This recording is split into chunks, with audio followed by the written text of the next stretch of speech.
There's a question, can a scientist be an activist?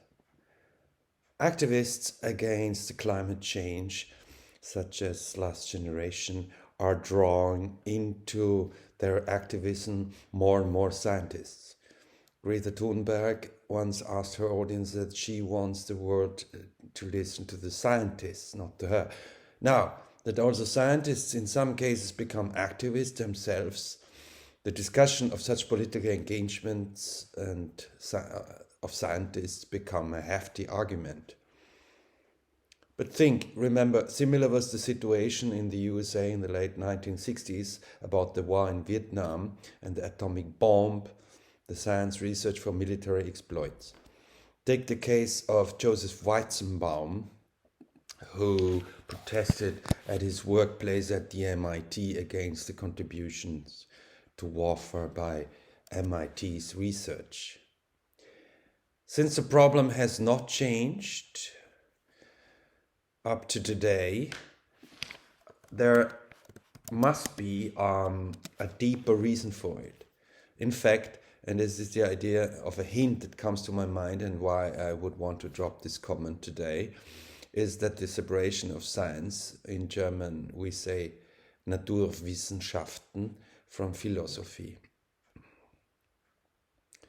I understand philosophy as a connection, beliefs, morality, holistic thinking, and in philosophy there is also a long-term view possible of a whole picture of the world, whereas the analytical and detailed view of the world loses such holistic views. With every inch, research moves forward in more and more detailed ways.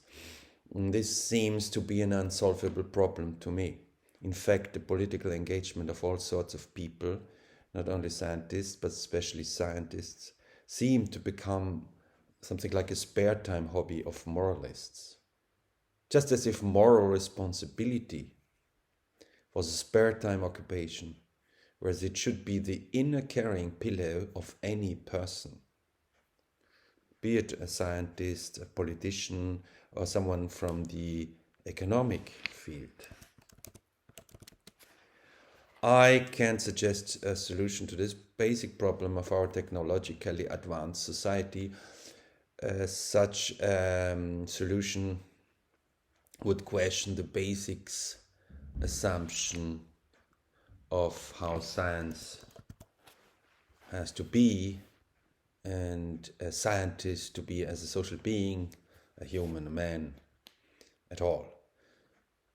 People from the science who walk outside of their churches tend to either be burned alive, so in social storms, or mediatic murders, or ridiculized. It seems ridiculed. It seems that there is no error and imaginations and fantasy allowed in the science, as inhuman infallibility rules our science. And why?